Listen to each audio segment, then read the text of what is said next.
Thank you for joining us today on our monthly Ask Scanner School session here on YouTube. So hopefully things are okay here. It looks like we are a little bit delayed, but all is well. So if you can hear me, let me know. And I do have an echo. Why is there an echo here? There we go, because I'm watching myself. All right. Always off to a good start. So what I also have set up here is a secondary feed. So with a push of this finger here, we are going to also go live on TikTok. So if you follow me over there, you'll be able to catch us on the go as well. So let's go ahead and do that. So 3, 2, and 1. All right, welcome to our live Q&A session here for Scanner School. We are currently live over on YouTube, and for first time in nearly forever, we are live over here on TikTok. So if you have any questions for me, please leave them in the chat. And if you're watching this on a replay over on YouTube, leave your questions in the comments, and we will do our best to circle back at the replay and answer some of these questions. So looking for the chat right now over on YouTube, we have Chris is in from Michigan, Kenneth is in, and also Nick from over in North England, or north of England. So very good. Thank you guys for joining us this morning. And if you have any questions for me, be sure to leave them down in the chat. Also, we put a poll up on our YouTube stream asking if you were Team Uniden or Team Whistler, and it looks like Uniden is out in the lead, 75% to 25%, and nobody has actually. I'm sorry, Uniden is in the lead by 75%. Other is 25%, and Whistler is 0%. So it doesn't look like we have too many Whistler fans in the house. So if you are over on TikTok and are a fan of that, then let me know there as well. Good morning, Ron, in as well. So Nick, looks like you are leading off the questions for this month. So thank you very much, Nick, for doing that. Says you have 2 receivers with 1 antenna. Can you just split the coax using a T connector? And whatever way you split it, the signal, it's best to use a preamp to negate any losses.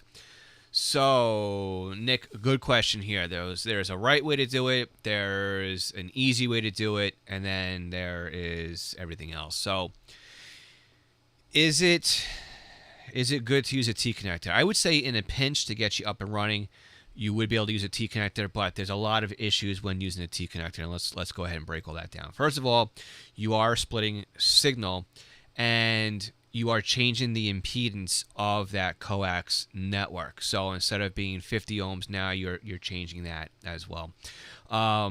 There is also the ability for one scanner to interfere with another scanner, and that may be that it desensitizes another scanner. It may be that you have some sort of bleed over. You may have an image of that frequency you're trying to receive on the other scanner.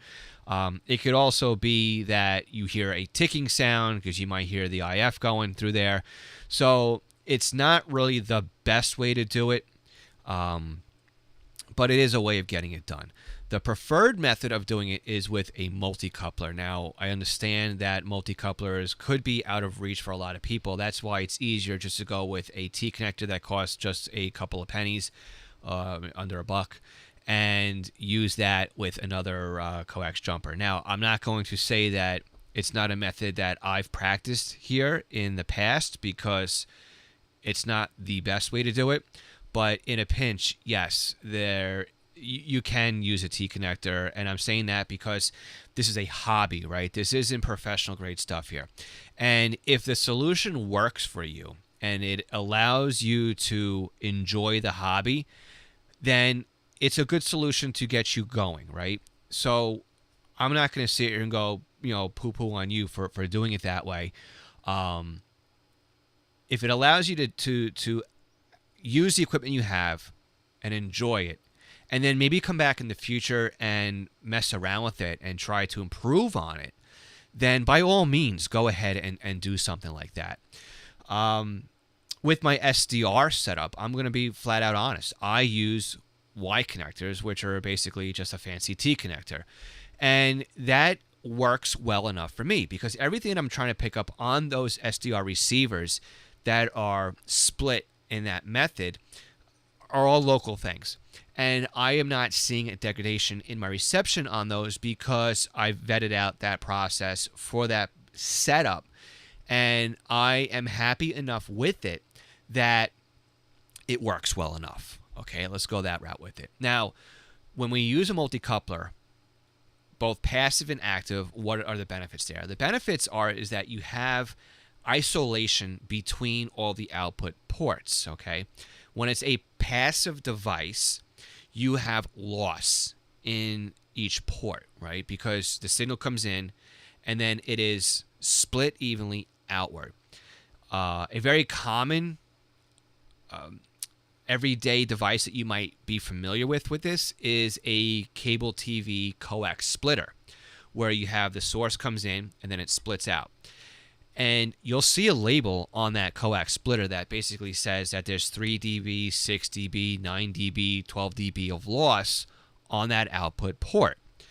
And what that's doing is not only splitting it, but now it's not 100%, right? It's not total isolation, but it does limit some of the crosstalk between the different ports, so it's down a bit. So yes, what Ron's saying too, use a TV splitter. And I have when I first set up my shack here, that's the way I did it. I brought things from my disc cone antenna through an F connector, through RG6, out an F connector to a TV splitter, or maybe I went into a preamp first of all, then to the TV splitter, and then to the radios. And again, that was the fastest way to see, or the fastest way to hook things up. And then I went back in there, and then I added the multi-coupler. Now, again, the multi-coupler has about 50 dB of insertion loss between the ports, which means all of the ports are at a loss from each other, so there shouldn't be any crosstalk or any interference. And as far as the scanner is concerned, you are connected directly to the antenna with a little bit of loss. Now, a preamp could help with that, but you want to make sure you're not putting the preamp in front of the multi-coupler and then overdriving the multi-coupler. You also don't want to put the preamp in front of the scanner and overdrive the scanner either. So it becomes a slippery slope when it comes to multi-couplers and preamps. Now, I've used preamps, and I have noticed it on some cheaper radios that it did affect the reception on that radio, and I had to actually attenuate that radio on the multi-coupler so that it wasn't overdriven.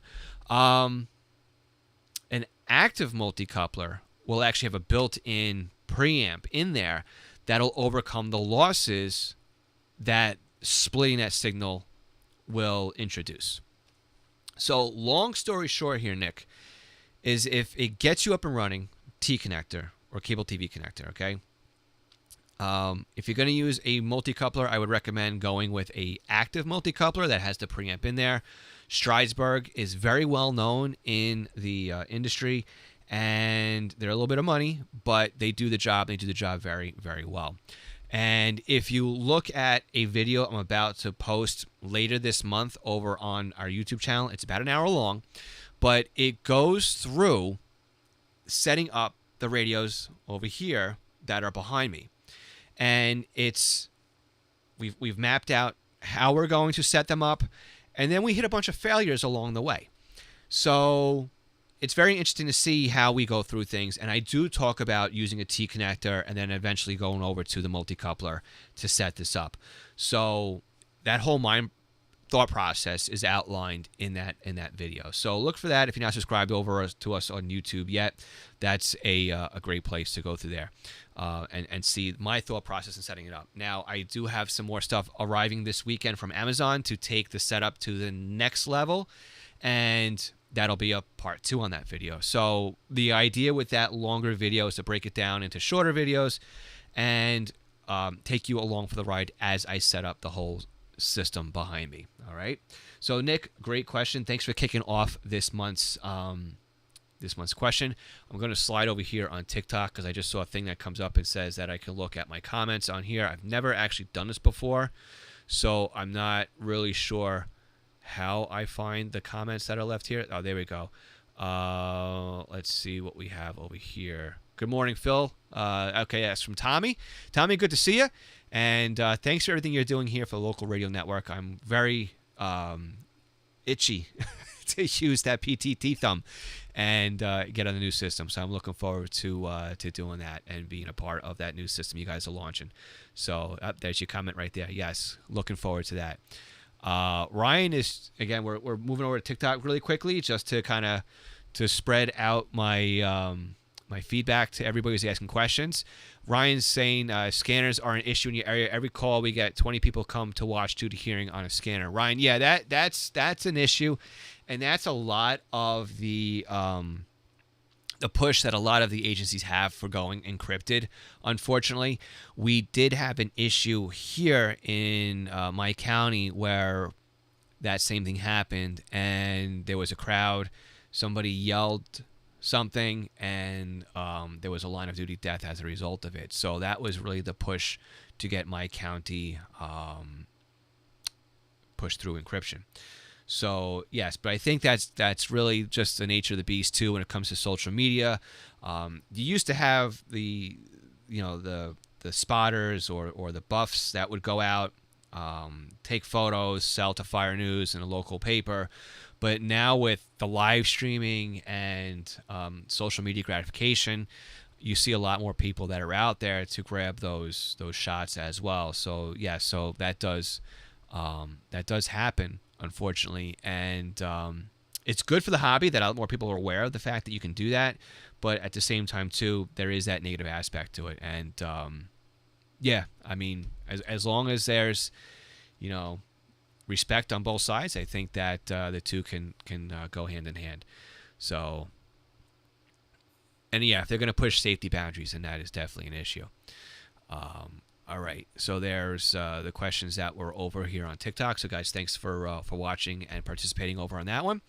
And then over back here on YouTube, and again, we're trying to stay on one camera today on the YouTube session because I haven't yet vetted out the system here. I did make some cable changes, so I'm hoping that stabilizes things, but I'm still not fully set on OBS performing well and not crashing. So to prevent that from happening, we're just going to stick to the one camera system and have a quick coffee break, guys.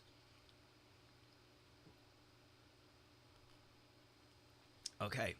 Ray is over on YouTube and saying he found the frequencies for the new P25 system for Lehigh County, Pennsylvania on the FCC site manually programmed into his SDS 100 and just scanned through them until recently, and now it sits on a control channel. All right, Ray, this is great. I love hearing this. So you know that my mantra here is the secrets are in the searches, right? And we shouldn't rely on just getting our information from one source or through like radio reference and using the database, right? We should be actively out there seeking active frequencies, and again, the secrets are in the searches. So Ray, what you're doing here, I love it. I love it, man.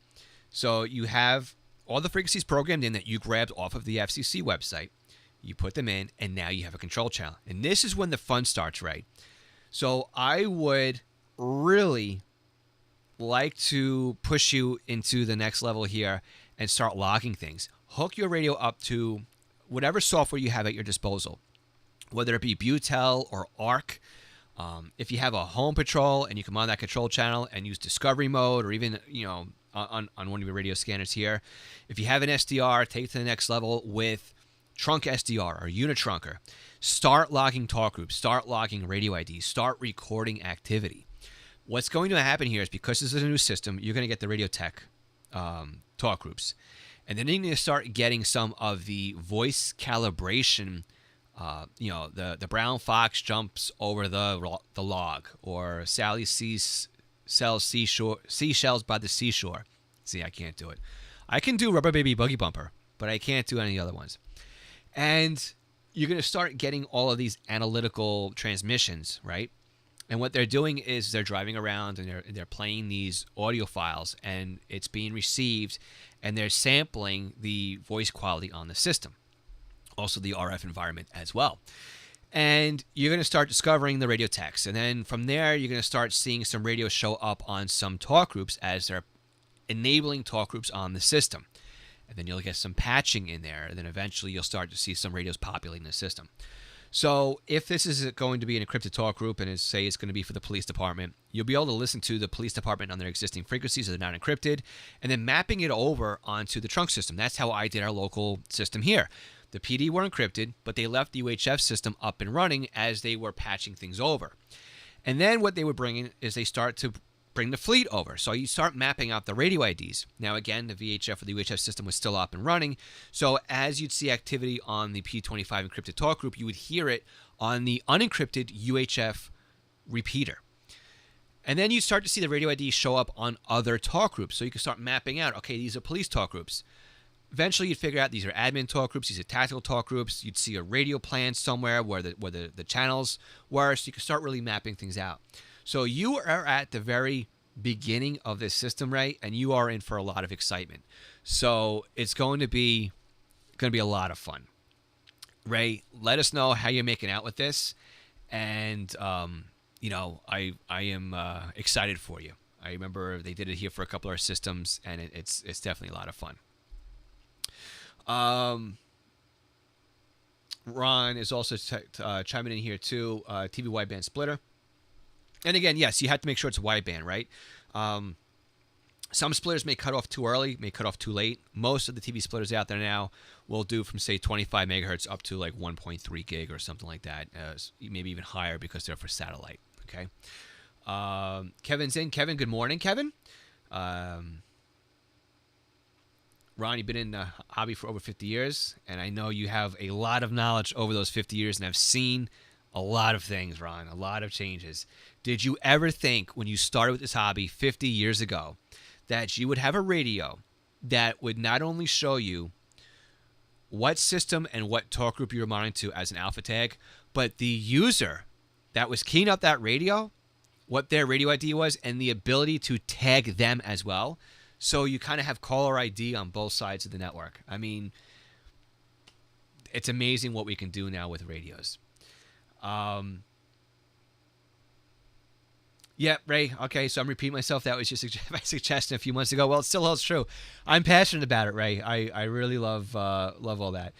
Going back to our poll over here on YouTube, it's still Unit in at 76%, Other at 24%, and Whistler at 0%. So if you're Team Other, what are you? Is it Motorola? Is it Kenwood? Is it something different? Let me know in the chat. All right, so let's go over ahead and scroll back through some of the. Yeah, we're going to decline these. All right. And we're just going back through some of the chat here. So Jordan is asking, can I get a scanner to have a pager? So Jordan, yeah, I do sell pagers, and Tommy's answering you over at East Coast Pagers. And I did create a video that got a lot of traction that went out yesterday about Unication pagers. So I would say to take a look at that, because that more or less goes into some of the limitations of the pager if you're using it as a scanner. Okay, so things that you would need to know in order to do that. The poll is over on the YouTube channel. There's no poll here on TikTok. I couldn't really figure out how to do that. Let's see if we can. Let's see, engage with viewers. Let's see.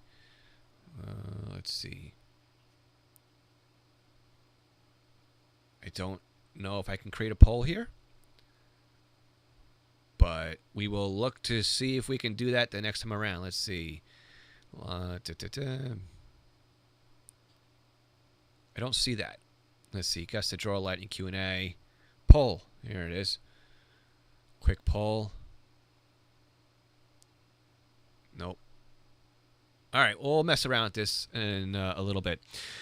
All right. The website, Jordan, is eastcoastpagers.com.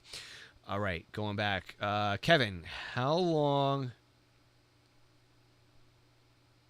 Nassau County have been encrypted? So they were encrypted, I'd say, well over a decade.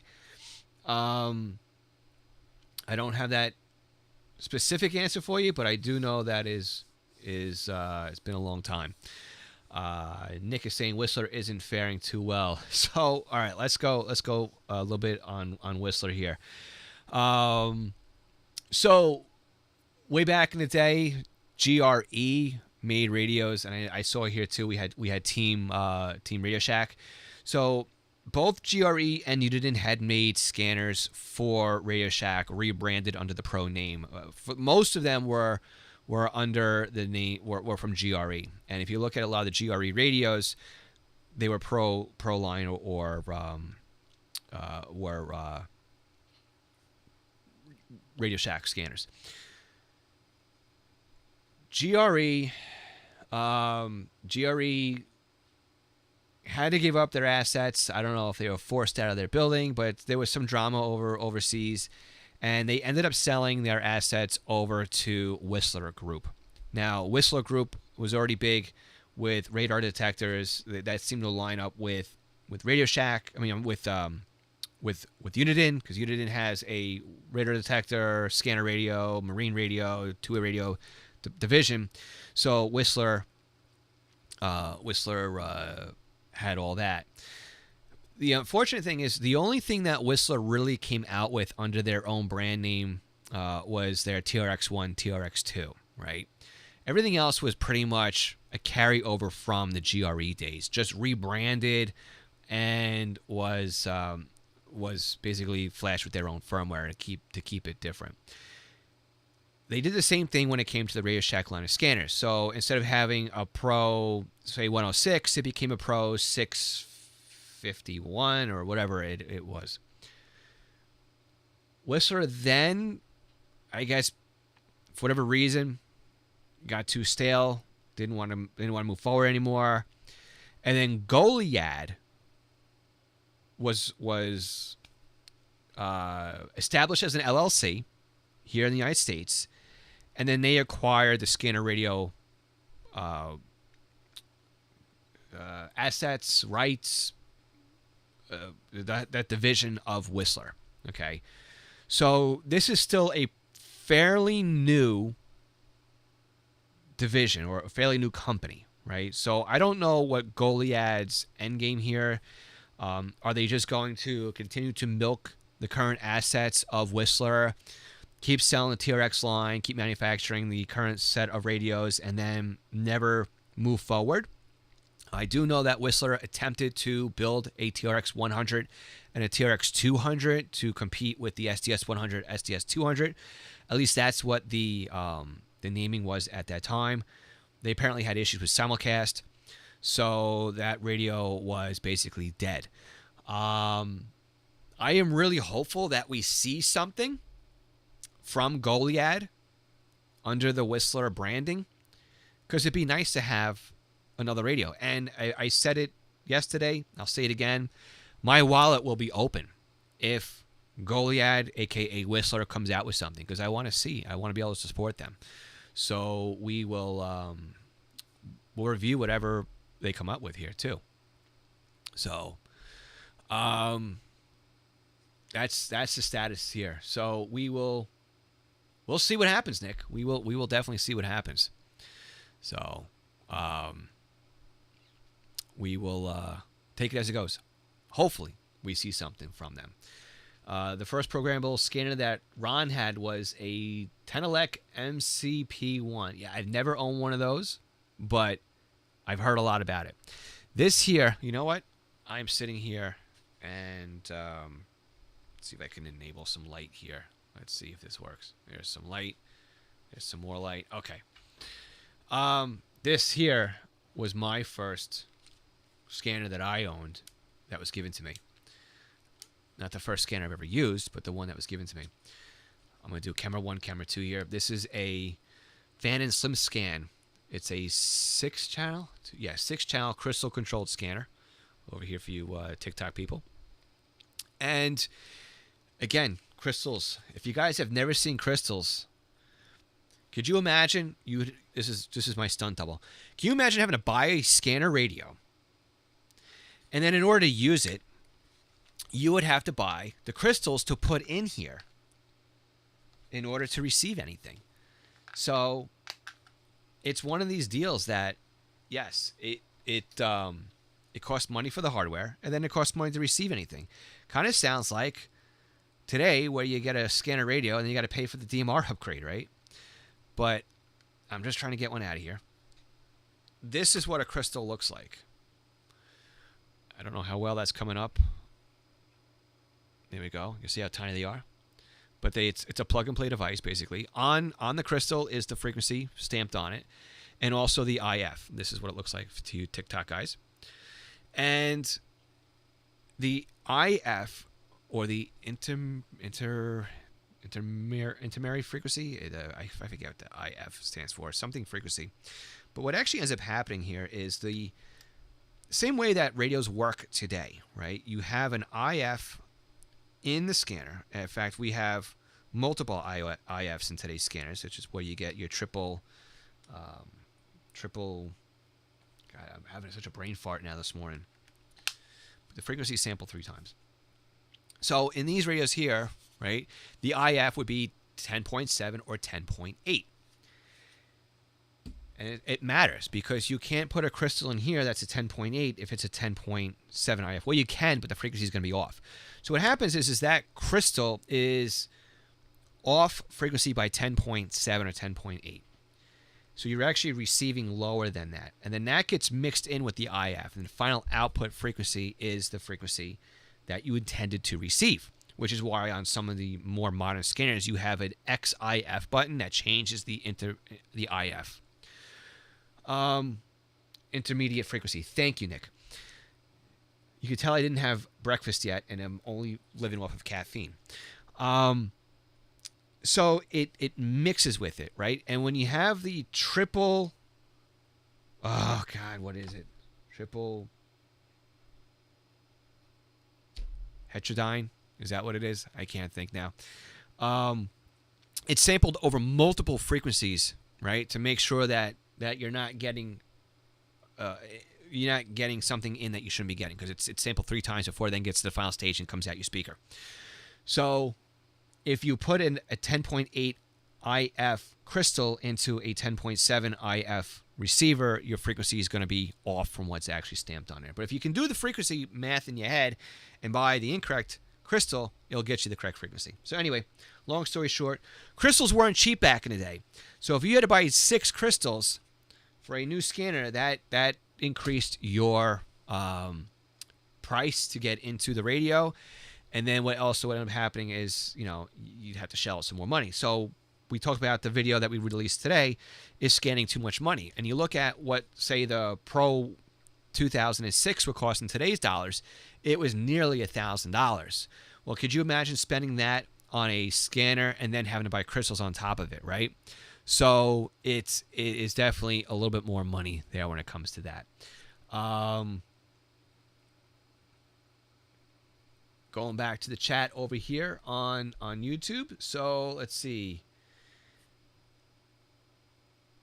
Ray says, Team TID Radio, just kidding, but it does have a place in the lineup when you just want to listen to a handful of VHF, UHF frequencies. Yes. So I do rag on a lot of these Chinese radios, whether they be Baofeng, Wuxong, Baofeng, right? There's a place for them. And again, right here on my desk, right, I do have a Baofeng radio, okay? It's just so you can see that I do have one here. And it does power up, and it does have some frequencies in here, okay? Now, there's quite a few things I like about these radios. This is one of them. Channel mode. Right. If you can hear over here on TikTok. It tells you what you're doing. It will tell you the frequency you're pushing in. It will tell you the channel number that you're on. Why an SDS 100 or 200 can't do that is beyond me. I really wish that that more manufacturers would do that. Now, for all those who also think that I'm a Baofeng hater, I mean, I don't really hold them in high regard. I do have two UV5R minis on delivery. So they just cleared customs. They're on their way. And you'll see a review of those on this channel as well. For a handful of VHF frequencies, I love these things, right? And again, if you want to hand these over to somebody because you're not worried about them breaking, perfect radio. You do have to be careful, though, about that push-to-talk button, because if you don't set them up right, you can be transmitting where you shouldn't be transmitting, all right? So I'll just leave that out there. Ron, so you have good morning. GG, good morning. Yeah, Nick, I completely agree. Always great to have some competing competition among the brands. Drives up new features and products. And I know, Nick, that you're overseas, and I love having you in, especially since you're from north of England. Just you spending time with us, Nick, is awesome, because I know a lot of people will say that the scanner radio hobby is dead because of encryption, right, here in the United States, and that it's dying and there's no point in getting the scanning. But, Nick, you're hanging out with us this morning, right, or this afternoon, your time, and you live in a world where encryption has been the mainstream for a very long time, and everything's on this Tetra network, which scanner radio manufacturers just do not support. But here you are talking Uniden, Whistler, and I'm sure if I let you chime in here too, right? What radio do you use the most? Would it be ICOM? Would it be AOR? Would it be something different, right? Because I know you guys are limited to listening to things that aren't public safety. And that's the thing that I like to promote here on my channel, is because your favorite TV show, right, is canceled or has had its run and is aired its finale, do we throw out our TV sets? We don't, right? We don't throw out our TVs because our favorite TV show has gone off the air. We don't stop going to the movies because the trilogy that we've enjoyed is over, or the last movie in the series was horrible, right? No, we turn the channel, we find something else to watch. We go and watch another movie. We pick up another book if the author that we enjoyed no longer is writing novels or books or has passed away, right?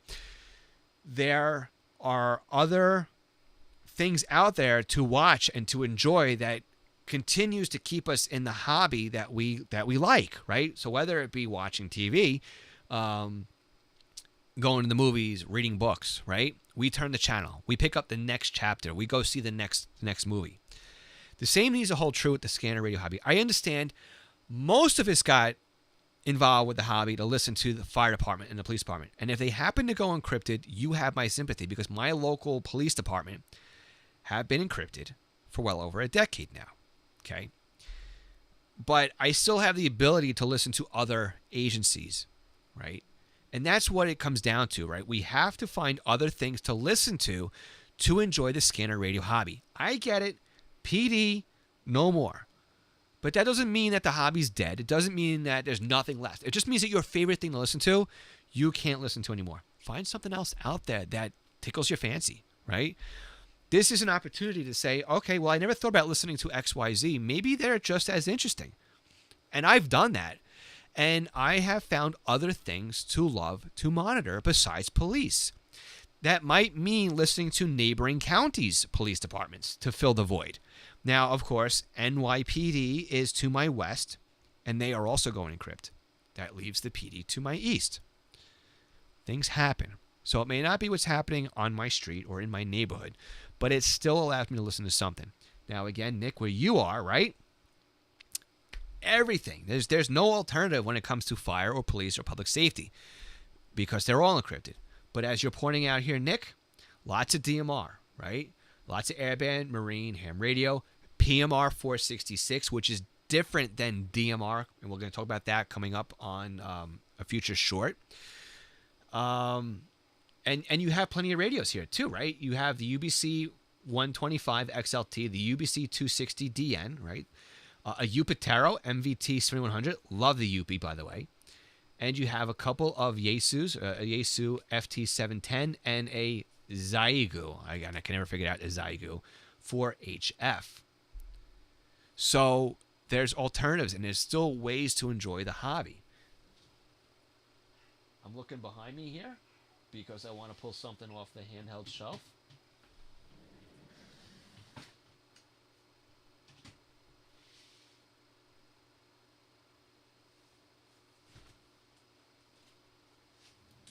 I know where the radio is that I'm looking for, and it's in the box. So I do have a Upatero MVT 7100. Nice little radio. Maybe we'll talk about it coming up.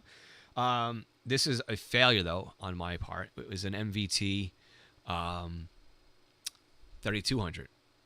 Now, this is a case of me seeing a radio and not really understanding, what it was I was buying. It doesn't work well in the U.S. because the band plan in here is for overseas. So it's just a nice radio to leave on a shelf. And guys, make sure you take the batteries out of your radios if you're not going to use them. Let's see if I destroyed this radio. Oh, that was stuck in there pretty good. No. Thankfully, we didn't blow up this cell. Let's look. Let's keep going. This one is getting a little funky. Nothing yet on that one.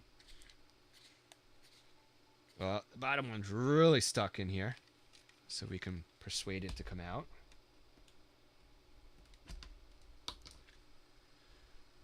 All right, so minor tinging on the terminals here. It looks worse on the camera, but definitely save this one from blowing up. I'm gonna just say that this was like that when I bought the radio. But yeah, go through your radios, guys, if you're not using them for a while, and make sure that you don't have any batteries in them. All right. Let's see what else we have going on here. Let's go back over to, let's see. A lot of people trying to become co-hosts here. Interesting.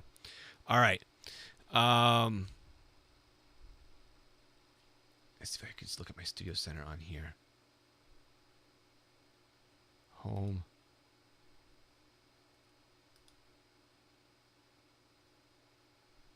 And there we go. Real time. I'm just trying to... Yeah, I can't... Because I'm on a Mac. It'd be nice to be able to do the live studio, but it looks like it's for Windows only. So we're going to just leave that alone for now. All right, let's see what we got back over here. And again, we're going to stick with it around with you guys till about the top of the hour. So thanks again for watching us live or over on the replay. Again, we got we got some updates on the poll over here on YouTube. We have Unit at 71%, Other at 21%, and we have some love for Whistler at 70%. We got some questions coming in on TikTok. Let's go ahead and move over here for now.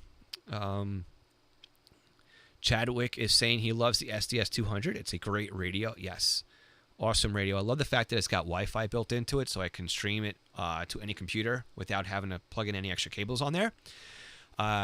Cave in Canoe Camp. Is there anything better than the SDS 100 for P25 simulcasting? Not in the scanner radio world. Well, made for scanning, the SDS 100 to 200 is really it. I would suggest playing around with the filters in there to see if you can clean that up again. You can also play around with SDRs, software defined radios. We got a good course for that over at courses.scannerschool.com. And for a $25, $30 SDR and some time and some software, you might be able to put something together that listens or hears better in simulcast. But for the SDS 100, for the scanner radio world, that's pretty much it. Beyond that, you're getting into more of a prosumer or public safety realm. So you're looking at commercial gear like a Motorola, Kenwood, JVC, EF Johnson, rather, even Unication, right? And these are more of a commercial grade and not so much of a scanner radio. But when it comes to the scanner radio world, only the SDS 100, the SDS 200 out of the box does simulcast.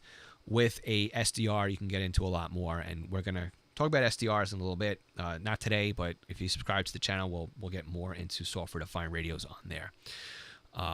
Looks like Kevin says, thanks you for the gift, it looks like. Joe is looking for a good tri-band for the SDS 100. Yes, Grant, the SDS2. Oh, I'm sorry, not Wi-Fi. I'm sorry. The SDS, the BCD 536 has Wi-Fi.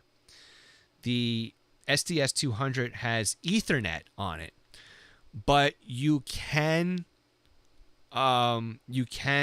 plug in. They have Ethernet to Wi-Fi bridges. You can get one of those, and then you can connect to the SDS over Wi-Fi. I'm sorry about that. I did misspeak on that one. The SDS 200 has Ethernet, but you can purchase a dongle that will allow the Ethernet to go out over Wi-Fi. So I know Amazon has those. Not specifically for the SDS, but I've seen people using it. And that's something that I should play around with over here just to see how well that works. I'm going to take a note on that. SDS 200 LAN to Wi-Fi. Okay. Alexander, good to see you on here. Thanks for liking and also the gift on here. Coming back over, so we're done with the questions over here. Oh, good tri-band antenna for the SDS 100. Sorry, Joe. So, Remtronics makes antennas for the SDS that fit in the design of the case here. So, if you're not already aware, we're going to show you over here on TikTok first, since this is, I'm going to swipe here to see if it shows up well.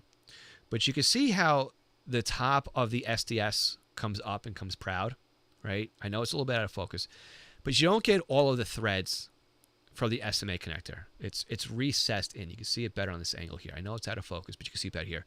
YouTube guys, right? It comes proud. This is part of the design they have from the Marine radio they copied. And it goes in recessed in here. Is it? Can you see it? It's hard to tell. There we go. It's definitely out of focus. Sorry about that, guys. But if I bring it up light here, you can see it's going into my ear. Not much of the threads here. And that's the problem. Because if you take a standard SMA antenna and try and screw it down on there, the center pin doesn't make contact inside. So, right inside there is the center pin, and we have to make contact with that center pin. So, what Remtronics has done is they've created antennas, and you can see there's a little rubber O-ring on here, but this goes into that recess, all right? And it goes all the way down, and you'll see that it sits down and it goes past, and that O-ring disappears, okay? So I would recommend a Remtronics antenna for this. I have a couple.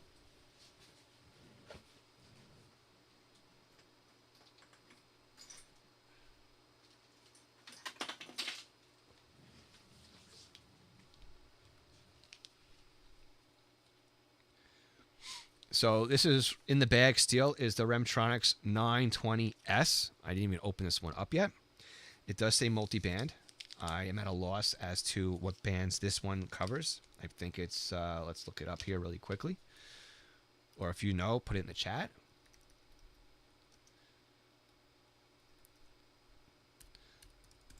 Let's see, the dual band. So it's UHF and 700, 800. But I also have this one here. This one is a tri-band antenna. It's another Remtronics antenna. And I believe it's the 8. It's the 8 something. I'm just looking really quickly. Let's see, Remtronics.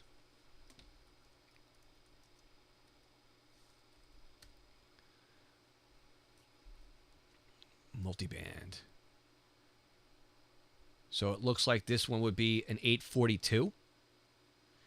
It's VHF, UHF 800 tri-band, so it covers the public safety bands. Well, it's 136 to 174, 420 to 470, and then 800 to 900 optimized. So it will go out of band a little bit, but there's no flex really in this. It's an armpit poker, right? If you wear this on your belt.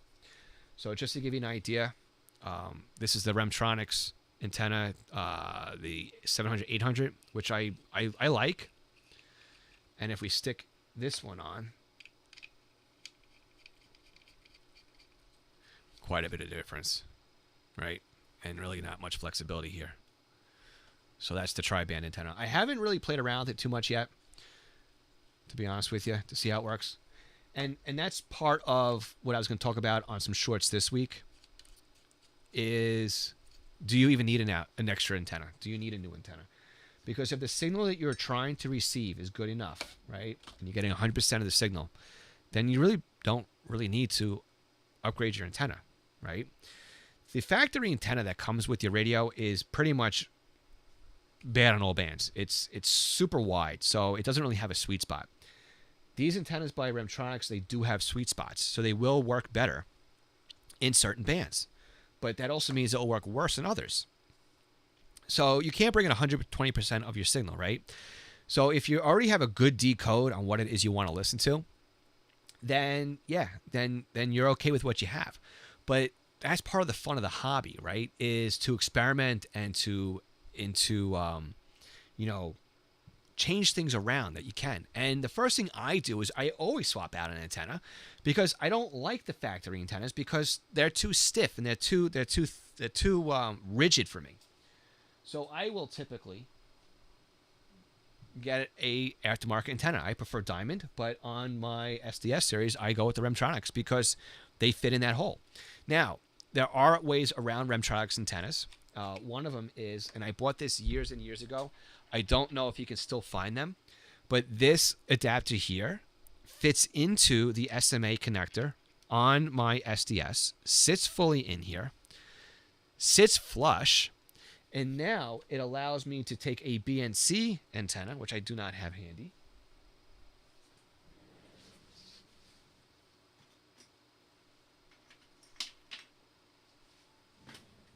So we just stole one off the shelf. But it allows me to take a BNC connector and attach it to the top of my SDS. I don't recall where I got this from, but it's been pretty cool to have. And then I like this because I don't have to worry about all the stress on the SMA connector if I'm using a aftermarket barrel connector or something silly to get a connector in there. So I am afraid of losing that, which is why I leave it there so I can see it all the time. But it does work really well. All right, let's go back to answering some more questions. Over here on YouTube, let's see.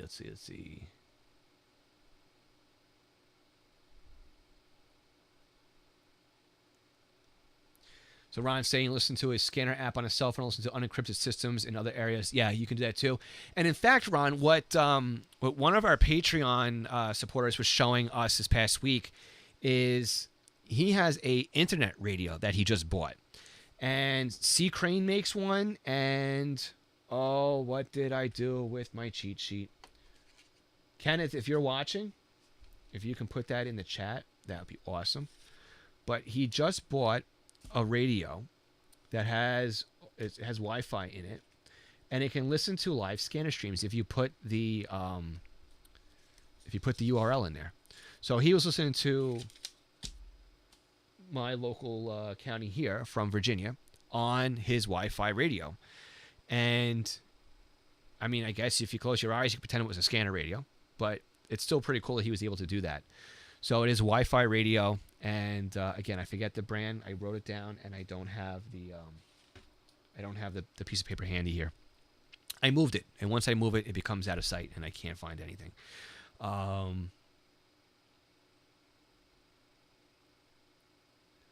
Let's see. Kevin is saying, I'm going to get the SDS 100. What can I pick up for 30-mile range? You'll be able to pick up, Kevin. I know you're in Nassau County, so it's all going to be dependent on what systems you can receive from where you are, using the antenna you have. That 30-mile range can be determined on a lot of things. Your height, the height of the transmitter. But I would say you should be able to get what's going on with the MTA, FDNY, NYPD, till everything encrypts. Anything going on in the city that's on the Do-It systems, anything on the MTA, P25 system you should be able to get. And then some fires into Nassau County as well. And depending where you are too, It depends. Like if I had to go to an outdoor antenna to hear Connecticut and New Jersey, but I can hear that from here as well. Let's see, moving through some of these questions that are in here. Most of the fire dispatch are still on unencrypted FM analog. Yeah, and I think a lot of that's going to stay that way because of fire pagers, right? The volunteers need to be able to get out there and get dispatched. Shane is saying, I listen a lot. So you use your PC with an SDR, which is perfect, right? Use the resources that you have. An SDR trunk. The learning curve is high, yes. But once you have it set up, it's beautiful. Now, if you pair that, Shane, with radio scanner, I think it's RDIO, you can create a playlist, and then you can hear one transmission at a time. So you're not listening to multiple things at once and missing transmissions through SDR trunk. Take a look at that. You're in St. Joseph County, and it's Simulcast. So that Whistler scanner, yeah, it's kind of iffy on you there. So, but Shane, don't sell yourself short on the ham radio stuff. Kenneth is in here. It's Ocean Digital Radios. There you go, Ken. Thank you so much. Shane, the ham radio, there's online resources to help you out with that. A lot of online tests. Start taking a test, and you'll start to get the rhythm of it, and you'll start to understand it a little bit better. And there are people out there that memorize question answers. I'm not going to say it's the right way to do it, but it's a way that a lot of people are getting into into ham radio, is they're memorizing questions and answers. I would recommend understand the questions and answers if that's the method you're going to do. A lot of the amateur radio test is based off of rules and regulations. So even if you do memorize questions and answers, that is still going to get you what you need to know. Okay, so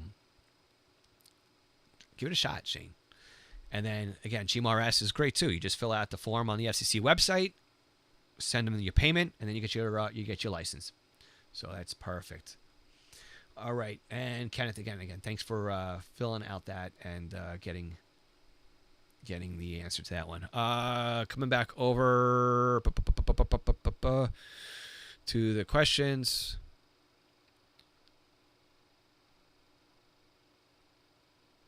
Let's see. Mitch, is there a good VHF UHF scanner on the market? Your 436 does okay, but the SDS 100 is terrible.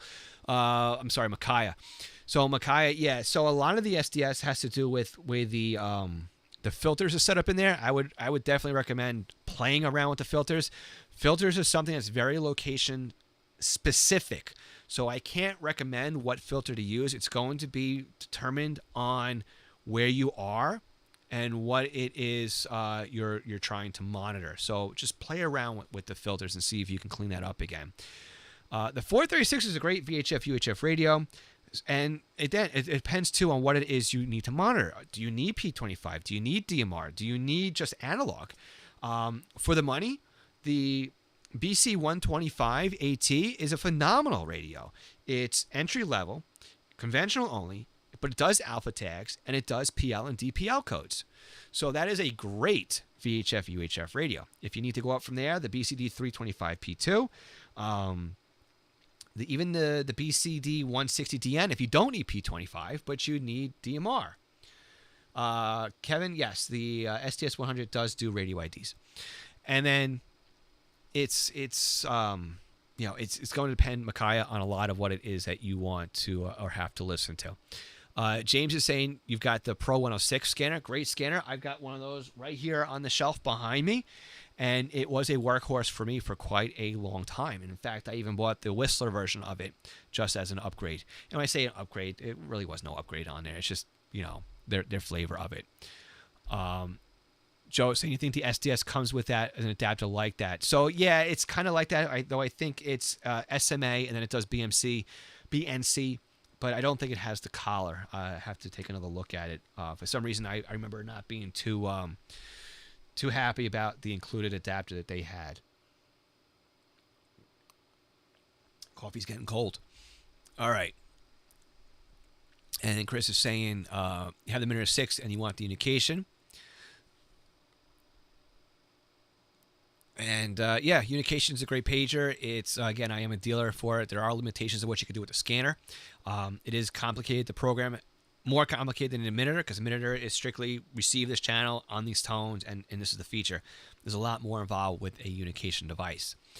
But if you're looking for one, our website is eastcoastpagers.com, and I am a dealer. And if you want to use the contact form, I can help you out with that as well. Chris is saying you have the 436 and the SDS, and that's great that you have them both, because again, you can copy using the same software. You can copy from the 536 right into the SDS, and you have a mobile portable version of your base mobile scanner. So that is perfect. All right, guys. Ian, thanks for being there. And Shane's following up here, or get a Whistler scanner. They are great on VHF, UHF. You have the 1065, and it's great on there. It just sucks on Simulcast and APCO 25. Yeah, Shane. And they don't do Phase 2, so if you need Phase 2 P25, that's also a limitation. I love, though, how the memory system is set up in the Whistler scanners. They're set up where you put it in once, and then you assign it to the lists. That's beautiful. I love the way they did it. I think I understand why Uniden did it the way they did it, but it would have been nice if you could put it in once and then refer to it like Whistler did it. So there's pros and cons to each one of those, right? So with that, let's look at our poll that we put over here on YouTube. We have Uniden at 71%, Other at 23%, and then Whistler at 6%. At least Whistler got some love. Guys, thank you so much for being here live with me this morning, or this afternoon if Nick is still out there. And also, you can catch us, if you caught us on a replay, thank you very much for catching us on a replay and leaving your comments there. And if you caught us live on TikTok, thank you for joining us here on TikTok as well. Hopefully, TikTok survives this next coming round of bans. I just want to say, too, before I split here, take a moment to remember 9/11 is coming up this coming week. It's something that hits home to me because of how close this happened, and I didn't personally know anybody there, but yeah, it was quite a day that forever changed the landscape here where I am, because there were certain points where we could see the Trade Center. I know when I was with my last job, we used the Trade Center on the horizon to point our antennas. So it's definitely something that hits very close to home. And in order to mark the occasion, for a very long time, I have been replaying the FDNY tapes on our website. And it starts at 8:46 a.m. and it continues throughout the day. And I've actually now teamed up with Broadcastify to run the feeds, because the demand was so high, I just couldn't keep up with it, and it would keep crashing my servers. So take a look at Broadcastify later on this week for our tapes that we have. It's not personally our tapes. We've acquired the tapes, download them, and we replay them. And it's the FDNY master tapes. Starts at 8:46 in the morning. And then I do repeat them at 8:46 p.m. Eastern time. So if you're at work and you can't listen to them and you want to do it at the end of the day, they are in sync with the events that happened at the World Trade Center that day. Again, take a look at Broadcastify for the tapes, and we will be airing those on 9/11. So again, if you knew somebody there, or if you want to take a moment to recognize that coming up this week, then we'll be doing the same over here. So with that, guys, leaving on a somber note, thank you so much for being there, for following us, and for all of your support. And we will catch you live again next month. And again, make sure you subscribe to us on this social platform, because we are coming out with short form content pretty much daily at this point. And long form content will continue over on the YouTube channel. Guys, thanks again, and we'll talk soon. 7-3.